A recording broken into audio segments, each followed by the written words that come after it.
Assalamualaikum warahmatullahi wabarakatuh. Selamat belajar di rumah anak-anak sekalian. Nah, hari ini kita akan memasuki materi baru yaitu unsur protokol. Nah, unsur protokol itu ada 5 macam. Yang pertama adalah tata ruang, yang kedua adalah tata upacara, yang ketiga adalah tata tempat, yang keempat adalah tata busana, yang kelima adalah tata warkat.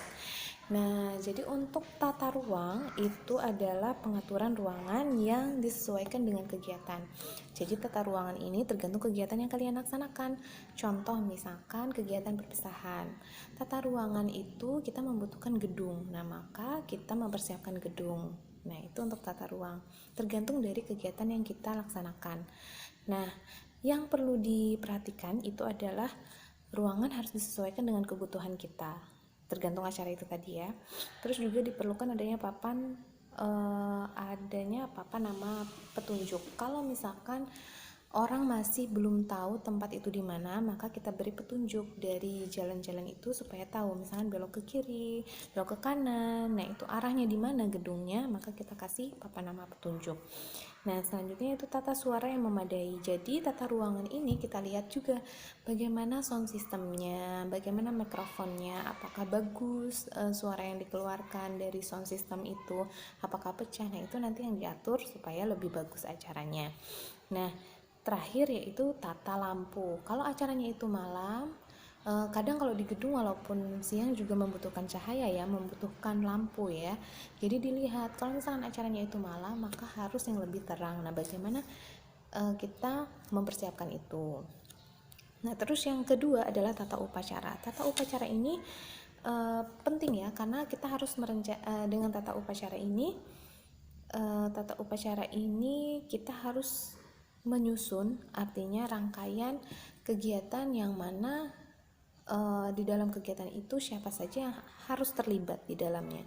Jadi dalam tata upacara ini kita memperhatikan siapa yang terlibat dalam acara, terus siapa aja yang akan sambutan, terus jabatan dari yang pengisi acara, seperti itu untuk tata upacara. Nah, selanjutnya itu ada tata tempat. Tata tempat ini ada macam-macam juga. Tata tempat itu ada dari aturan dalam dalam presence. Nah, aturan dalam presence itu artinya urutan dalam bahasa Prancis. Nah, jadi dalam urutan aturan dalam presence itu, orang yang dianggap paling utama atau tertinggi adalah orang yang mempunyai urutan paling depan atau yang mendahului. Jadi bila dia ada di paling depan, nah berarti itu yang diutamakan, kayak ngantri gitu, kayak ngantri.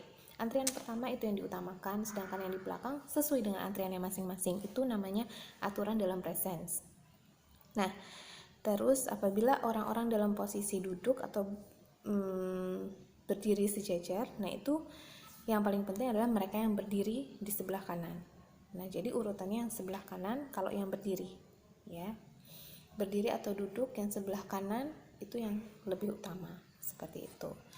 Nah, terus ada aturan umum tata tempat. Nah, dalam tata tempat ini ada aturan umum yang di dalamnya itu adalah bagaimana kita menata tempat mejanya, ya. Jadi di dalam gedung mejanya itu menghadap mana. Nah, sehingga orang itu bisa duduknya sebelah mana. Nah, itu adalah aturan umum tata tempatnya. Nah, jadi dalam peraturannya itu harus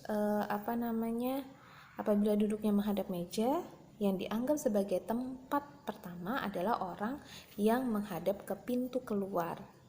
Nah, itu untuk yang aturan umum tata tempat. Nah, terus ada juga aturan tempat duduk. Nah, aturan tempat duduk ini biasanya kita lihat di acara-acara formal, itu yang paling depan adalah orang yang penting, biasanya yang jabatannya lebih tinggi itu duduk di paling depan, seperti itu.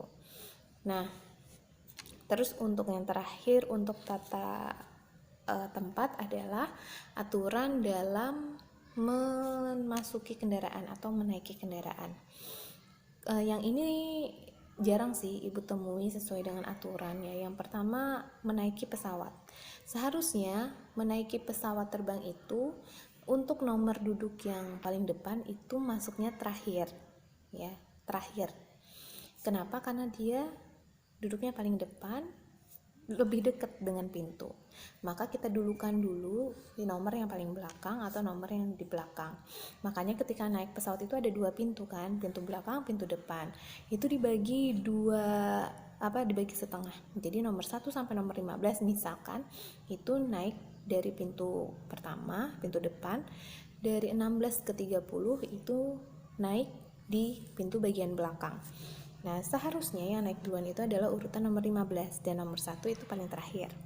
Nah, beda kalau sudah keluar, ketika pesawat sudah mendarat dan keluar dari pesawat terbang, yang seharusnya keluar duluan adalah nomor urut yang pertama, baru disusul dengan nomor urut yang di belakang. Nah, selanjutnya yaitu kapal laut. Nah, kalau kapal laut ini, siapa yang masuk duluan, itu dia juga yang dapat tempat lebih dulu, seperti itu. Jadi tidak sesuai dengan tempat duduknya ya. Siapa yang masuk duluan itu yang dapat duluan, kayak gitu, rebut-rebutan. Tapi kapal laut juga kadang beda ya sama peri ya. Kapal laut ini yang besar itu, yang ada kamarnya, ada kursi yang kayak di bis, terus juga tempat tidurnya yang kalau kita nggak bisa berdiri, biasanya duduk doang ya itu. Nah, terus juga ada tata aturan ketika kita masuk ke mobil sama kereta api. Yang pertama harus memasukinya adalah pengendara, pasti kan. Nah, kalau mobil pengendaranya dulu yang masuk, baru penumpangnya. Sama dengan kereta api, ketika ya pengendaranya dulu masuk, baru penumpangnya masuk. Seperti itu untuk yang aturan urutan memasuki kendaraan dalam tata tempat. Nah, selanjutnya kita masuk ke tata busana. Tata busana ini adalah grooming. Artinya, bagaimana penampilan kita dalam satu acara harus sesuai. Jangan misalkan kita diundang dalam acara prom night dengan tema hitam putih, tapi ternyata kita datang dengan pakaian yang beda dari tema tersebut. Jangan ya. Jadi tata busana ini kita menyesuaikan yang dikenakan dengan acara tersebut. Kalau itu acara resmi, maka kita memakai acara resmi. Nah, ada beberapa tata busana yang diketahui untuk para pekerja, yaitu ada pakaian sipil lengkap, ada pakaian dinas harian, ada pakaian dinas lapangan, terus ada pakaian organisasi dan lain sebagainya sesuai dengan acara dan jabatan kalian masing-masing, seperti itu. Kadang juga orang sekarang lebih universal memakai batik ya, agar lebih formal. Nah, untuk acara-acara formal lainnya. Nah, untuk acara yang non formal itu sesuai lagi. Nah, jadi tata busana ini adalah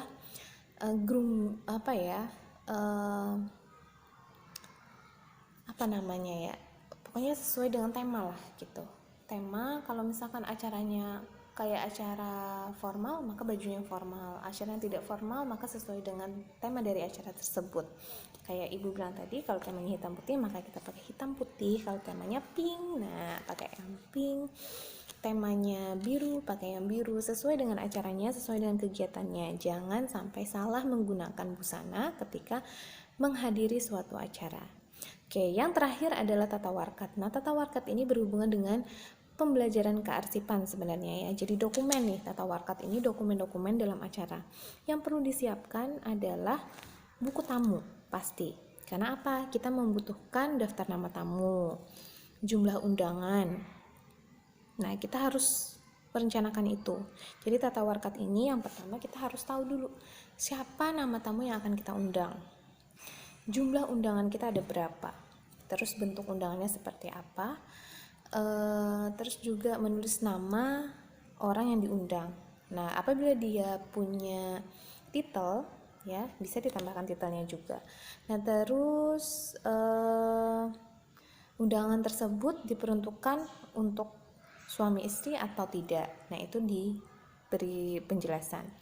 Terus juga pencantuman suatu kode undangan. Kalau itu pakai kode undangannya, maka dicantumkan kodenya. Terus juga ada pencatatan undangan memberitahukan kehadirannya itu atau ketidakhadirannya itu diharuskan atau tidak. Nah, itu juga harus direncanakan apa yang harus kita masukkan di situ, atau diharapkan hadir atau bisa diwakilkan, ya itu ditulis. Dan Undangan dikirim kalau bisa jangan dadakan, jangan sehari sebelumnya. Kalau bisa kalian mengirimkan undangan itu seminggu sebelumnya, itu sudah maksimal. Jangan sampai orang-orang mempersiapkan diri mereka sendiri dadakan juga. Nah seperti itu yang nanti bakal menjadikan orang jadi salah kostum seperti itu ya. Oke. Untuk beberapa hal penunjang keberhasilan suatu kegiatan, ada tata cara, tata krama, dan aplikasi aturan. Ingat, tata krama selalu ada dimanapun, kapanpun. Maka dari itu, kalian harus menjaga tata krama juga. Baik, itu materi kita hari ini. Selamat menyaksikan dan menyimak, serta memahami apa yang Ibu jelaskan. Stay at home, stay healthy. Wassalamualaikum warahmatullahi wabarakatuh.